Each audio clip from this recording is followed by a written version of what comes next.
Amém? Hoje nós faremos uma noite diferente. Nós vamos fazer 3 momentos de oração. E neste primeiro momento, nós falamos esses dias todos sobre o coração, né? E hoje eu quero orar por 3 coisas assim bem específicas do coração. A nossa infância. Depois eu quero orar pelo nosso presente, pelos dias atuais. E depois orar pelo nosso futuro também. Tá certo? O grupo vai acabar no mesmo horário, 9h30, não se preocupe. Queria te convidar a abrir em Marcos, no capítulo 9. Marcos, Evangelho de Marcos, no capítulo 9.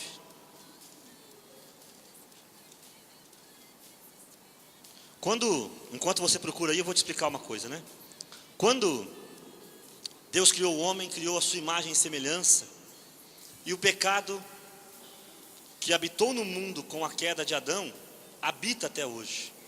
E quando o homem nasce neste mundo, ele nasce no pecado, não por causa do sexo. O sexo entre marido e mulher, entre casal, é bênção de Deus, né? É porque ele nasce num mundo que é império do maligno. Isso está no Salmo 50, né? Fala isso com clareza, que todos nós nascemos no pecado. Em Romanos capítulo 3 fala, todos pecaram, todos os homens, não há um sequer sem pecado. Gênesis no capítulo 8, logo depois do dilúvio, Deus fala que doravante não mais amaldiçoarei a terra por causa do homem, porque os pensamentos do seu coração são maus desde a sua juventude. É triste, não é? A gente saber que o nosso pensamento, o nosso coração se volta para o mal desde pequenininho, né? Em Provérbios fala que pela brincadeira de uma criança você já começa a conhecer o que ele será no futuro, né? Quantas coisas começam lá na infância. E em Marcos no capítulo 9, a partir do versículo 14, né? Jesus estava orando, e então ele desce a montanha e encontra os seus discípulos discutindo com o homem. E este homem então, a partir do versículo 17 fala, eu trouxe meu filho, que tem o espírito mudo, e este, onde quer que o apanhe, lança-o por terra, e ele espuma, range os dentes e fica endurecido. Roguei a teus discípulos que o expelissem, mas não puderam. E Jesus então disse, geração incrédula, até quando estarei convosco? Até quando vos hei de aturar? Trazei-mo para cá. Trazei o menino. E eles trouxeram. O menino avistou Jesus, o espírito o agitou fortemente, caiu por terra e começou a espumar. E Jesus perguntou ao pai, há quanto tempo lhe acontece isso? E o pai respondeu, desde a infância. E o tem lançado muitas vezes ao fogo e à água para o matar. Se tu, porém, podes alguma coisa, ajuda-nos. Tenha compaixão de nós. Veja, quando Jesus perguntou ao pai, desde quando isso acontece? Desde a sua infância. Se você pegar Atos capítulo 3, lá há um homem coxo desde o seu nascimento. Se você pegar Marcos no capítulo 2, vai estar um paralítico que tem os seus pecados perdoados para voltar a andar, e assim por diante, né? Muitas coisas que estavam ali enraizadas desde a infância. E esse trecho hoje me veio ao coração de uma maneira muito diferente. E eu queria te convidar agora a dar um passeio na sua vida. Quantas coisas você pode dizer que estão com você desde a infância? Eu sou um ex-alcoólatra. Muitos aqui conhecem meu testemunho. Quem já conhece talvez vá se lembrar, mas quem não conhece, né? Não sei se alguém se lembra, quantos anos eu tinha quando eu fiquei bêbado pela primeira vez? Alguém lembra ou não? Eu tinha 5 anos quando eu fiquei bêbado pela primeira vez, no casamento da minha irmã. 5 anos de idade. Então se você me perguntar, desde quando veio o alcoolismo na tua vida? Eu posso te falar que eu não era talvez um alcoólatra naquela época, porque não acontecia constantemente. Mas a bebida esteve presente na minha vida desde a mais tenra infância, exatamente como este jovem. Comece a prestar atenção na sua vida. Desde quando você é tímido? Desde quando você é nervoso? Desde quando você é inclinado? Eu me lembro que uma vez saindo com uma criança pequena, minha sobrinha, ela entrou no mercado, pequenininha de tudo, e eu percebi a hora que ela saiu olhando para os lados, né? Aí eu fui olhar embaixo da camiseta dela, estava cheio de quisuco. Sabe que é esse quisuquinho? Ela parou no caixa, enquanto a gente conversava, e ela crau aqui, né? E depois ela foi dando trabalho, porque aquilo tinha enraizado nela. Graças a Deus, a minha irmã, uma pessoa de oração, de Deus, e minha sobrinha é uma bênção. Mas perceba, aquilo foi enraizado, aquilo ficou dentro dela, e deu trabalho para tirar. Eu quero te convidar, meu irmão, minha irmã, a exatamente fazer como este pai fez. Trouxe diante de Jesus, e Jesus perguntou: desde quando? Desde a mais tenra idade. Quantas coisas te acompanham desde a mais tenra idade? Medo. Quantos medos você tem? Quem se lembra? Não precisa erguer o braço, mas tenta lembrar. Quando é que você começou a ter medo? Seja de escuro, seja de barata, seja da morte, seja da solidão, seja da doença. Eu me lembro quando algum tempo atrás ninguém falava câncer, né? Falava CA. Lembram disso? Porque falar câncer pegava, né? Você não podia falar câncer. Ou então falava assim: fulano tem aquela doença. Que doença? Aquela doença ruim. Aí eu perguntava assim: qual que é a doença boa, irmão? Você conhece a doença boa ou não? Porque se tem a doença ruim, deve ter a boa, né? A AIDS deve ser a boa, não sei, quem sabe, né? Derrame é a boa? Será que derrame é a boa? Pressão alta, diabetes é a boa? Percebe? A gente começa, algumas coisas vêm e a gente não sabe nem de quando começou. De quando começou. Mas elas começaram. Em algum momento, elas começaram.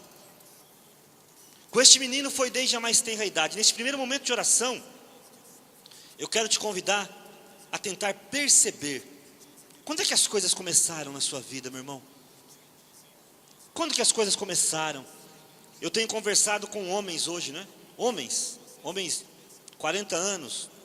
E às vezes, nessa linha de pensamento, homens que hoje estão no vício, estão no adultério, casamento acabaram. Eu pergunto assim: você lembra quando é que você começou a ter essa inclinação para essa vida de promiscuidade? As histórias começam lá nos 8 anos, 9 anos, 7 anos com pornografia barata, um filme mal visto. Percebe? Quando será que começou de verdade essa tua vida desregrada? Onde é que você começou o teu vício? Cigarro, de bebida, de droga, de prostituição, de mentira. Quantas vezes eu estou orando com as pessoas, elas falam para mim assim: então, eu minto muito no meu trabalho, eu minto muito no meu casamento, mas quando eu era pequeno, a minha mãe já falava que eu mentia muito. Eu mentia muito. Percebe? Há coisas que vão nos acompanhando desde a infância. Desde a infância. Eu quero te convidar, volta na tua infância agora.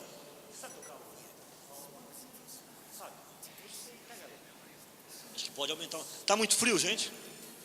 Tá ou não? Aqui que está vindo um frio lascado, ó. Só aumenta um pouquinho aqui. Ele vai aumentar, mas não fica olhando para ele não, ele é feio. Olha para Jesus, né? Ele vai dar uma aumentadinha só, porque tá meio, aqui está gelado, né? Eu queria te convidar agora a ver a tua vida, o que tem vindo, e voltar. Neste primeiro momento, esquece tudo. Se você veio aqui por causa de alguém da tua família, se você veio aqui por causa de uma pessoa enferma, nós vamos orar por isso depois. O convite agora é para você. Eu às vezes tenho conversado esta semana, hoje, né? Segunda-feira, hoje, estava conversando com uma pessoa que teve um problema com outra, da mesma família. E ali naquela conversa, no meio de uma oração, a situação toda de bobeira, né? E Deus foi mostrando que na verdade a confusão toda aconteceu por uma ausência do pai lá na infância. E então esta pessoa hoje, ela acha que ela tem que resolver o problema de todo mundo que está ao redor dela. Ela não consegue ficar quieta. A coisa nem é da conta dela, mas ela entra e causa confusão. Às vezes você pensa que isso é bom, né? Eu vejo pessoas que hoje Isso acontece principalmente com mãe, né? Elas acham bonito quando dizem, ai, mas você faz tudo pelos seus filhos, como você sofre? Ah, eu sou assim. Minha irmã, não foi para isso que Deus te criou. Os teus filhos precisam de você como mãe e de Deus como Deus, e você não está deixando Deus ser Deus. Entrega. Às vezes isso vem lá da infância, por uma ausência grande de alguém que você amou. Pai, a mãe, o irmão, o tio, o avô, uma morte violenta, uma coisa que vem e você vai se deixando levar, não é? Quantas depressões que se manifestam na vida adulta, vem de algo que veio guardado lá da infância, tudo dentro do nosso coração. Foi assim com este pai e este menino, desde a infância. E é tão interessante, se você continuar lendo Marcos no capítulo 9, que logo depois, Jesus ora pelo menino, e o menino cai. Primeiro o menino cai e é dado como morto, mas logo em seguida, ele se levanta curado. Eu notei uma coisa na minha vida: as coisas que vêm da infância, elas criam raízes profundas em nós. E geralmente, Deus é Deus e Ele age da maneira que Ele quer. Mas geralmente, primeiro, tudo que vem da infância, Deus quer primeiro que nós joguemos ao chão, que nós primeiro morramos, para depois ressuscitarmos. Primeiro é necessário que este teu jeitão seja colocado na cruz.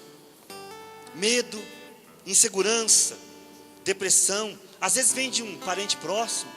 Você viu alguém fazer aquilo a vida inteira. Eu conheci hoje já está no segundo casamento, né? Mas o primeiro casamento dessa pessoa, uma mulher, foi inteirinho na prostituição, na traição, no adultério. Era vingança contra o pai, que primeiro era adúltero e segundo tentou mexer com ela também. Não conseguiu, mas tentou. Então a vingança dela era trair o próprio esposo, né? Ela via no esposo a figura do pai. Olha, gente, lá de criança, coisa que não foi curada só trouxe infelicidade. Às vezes você tem sofrido tanto de solidão, né? Porque você projetou algo desde criança, um marido perfeito, um trabalho perfeito, e você nunca vai conseguir achar, porque talvez eles não existam. Mas você pode achar, não os homens perfeitos, mas o Deus perfeito, que torna possível conviver com os homens imperfeitos. Fecha os teus olhos um pouquinho só. Volta para a tua infância. Qual uma criança no seio materno, sossega e acalma minha alma em mim. Qual uma criança no seio materno, sossega e acalma minha alma em mim. Mais uma vez. Qual uma criança no seio materno, sossega e acalma minha alma em mim.